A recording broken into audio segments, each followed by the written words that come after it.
Welcome to America Reads Fun Learning Activities. We are college students who create learning activities for kids. Our fun activities are focused on reading, writing, and math.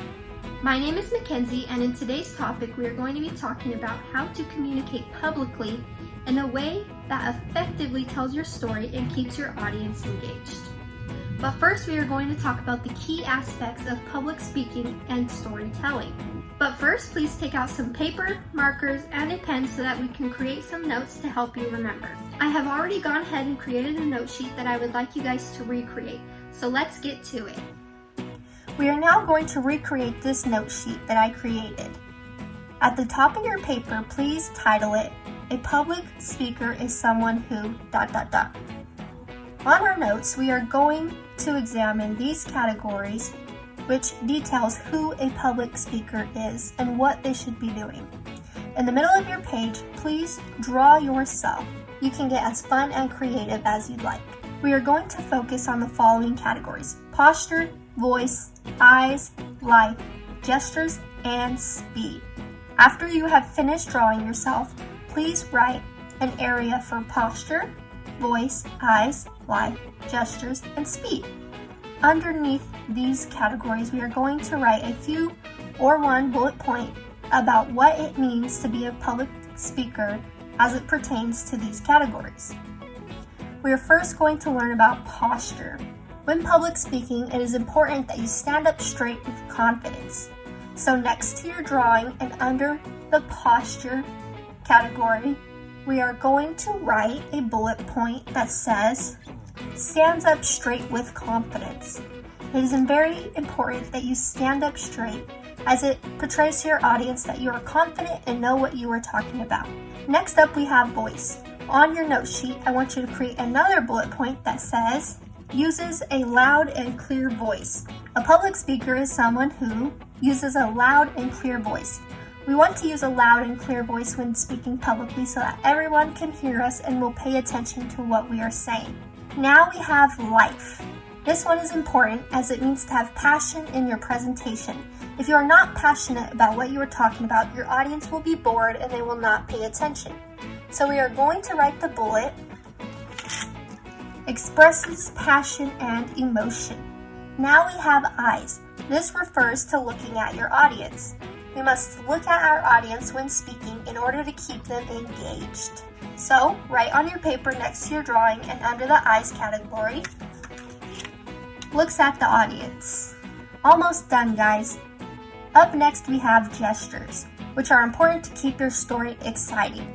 Using hand gestures helps you to express importance and makes your audience pay attention to the important details you are trying to emphasize with your hand gestures. Please write next to the gestures category a bullet point that says, "Uses hand gestures to enhance the speech on your paper." And lastly, we have speed, which means that you must speak at an appropriate speed that is not too fast or too slow. This is because if you speak too fast, your audience will have a hard time keeping up and won't understand. But if you speak too slowly, they will get bored. So please, next to your speed category, write a bullet point that says, "Speak with a calm and steady speed so that your audience can understand you clearly." Now that we have learned about how to speak publicly, we are going to play a little game in which you are going to determine if a situation is a good or bad example of public speaking. Go ahead and put your notes to the side so we can use them when looking at the different situations. I have gone ahead and prepared a few scenarios. Scenario 1 says, Johnny had to give a presentation about the water cycle in class. During his presentation, Johnny frequently stared at his paper instead of looking at the audience. Johnny spoke at a good speed, but would often start whispering and yelling. Would you guys say this is a good example of public speaking or a bad example? Well, there are definitely some good and some bad parts of this example of public speaking. So let's find them and write them in our good and bad category. So first, let's find the good things. Let's reread it. Johnny frequently stared at his paper instead of looking at the audience. Is this good or bad? Well, we know from our note sheet that a good public speaker looks at their audience. So we are going to put frequently stared at the paper under the bad category. You can either put frequently stared at the paper or did not look at audience. Up next it says, Johnny spoke at a good speed but would often start whispering and yelling. So we know the good thing about this is that he spoke at a good speed. This means that he did not speak too fast or too slow. So we're going to put good speed under the good category. But he did not use a loud and clear voice because he would often whisper and yelling. So under bad, we'll put whisper and yell. So we know if we want to be good public speakers, we need to avoid whispering and yelling when we speak. Scenario number 2 is about Samantha. Samantha told a story about her dog to her class.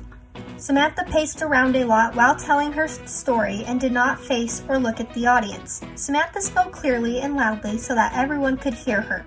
She was very excited and expressed a lot of emotion while talking. Do you guys think this is a good or bad example of public speaking? Well, let's see. It says Samantha paced around a lot while telling her story and did not face or look at the audience. We know from our note sheet that we want to stand up straight with confidence and look at the audience. So this would be a bad example of public speaking, as she needs to stand up straight and look at her audience to keep them engaged and focused. So we will put paced and did not look at audience under the bad category. Remember when telling a story or speaking publicly to look straight at your audience. Next it says that Samantha spoke clearly and loudly so that everyone could hear her. From our note sheet, uses a loud and clear voice. We know that this is a good thing to do when public speaking. So, spoke loudly and clearly. The last thing says she was very excited and expressed a lot of emotion while talking. Is this good or bad? Correct, this is good, as expressing passion and emotion keeps your audience excited about what you were talking about and they listen more. So put excitement and emotion under the good category. So let's review our page. We know that it is good to speak loudly and clearly with excitement and emotion when public speaking, but we should avoid pacing around and not looking at the audience. Our last scenario is about a school bus driver. It says the school bus driver gave a speech to the students about bus safety. He spoke very loudly and made sure to say his words clearly. We know loud and clear voice is a good thing to do when public speaking. So let's put loud and clear under good. The next sentence says the bus driver looked directly at the students and used hand gestures to point to what he was talking about. So we know from our note sheet that looking at the audience and using hand gestures are great things to do when public speaking. So under the good category, we'll put hand gestures and look at the audience. The next part says he stood up straight and spoke with confidence so that the students would pay attention to what he was talking about. While on our note sheet, we have stands up straight with confidence. So let's put confidence and stands up straight in the good category. The last sentence says bus driver spoke at a steady pace and stopped to repeat things when needed. Speaks with a calm and steady speed is an important part of public speaking, as we know from our note sheet. Steady pace. And that is the end of scenario number 3. As we can see, there is nothing bad about this example of public speaking. So, to have a great presentation, we need to be confident and stand up straight, speak loud and clearly, use hand gestures, look at our audience, and use a steady pace when speaking. And just like that, we have learned how to give a great presentation and speak publicly. Thank you for joining us today. We hope you come back and learn some more. Please like and subscribe to our channel, and we will be back with more fun videos.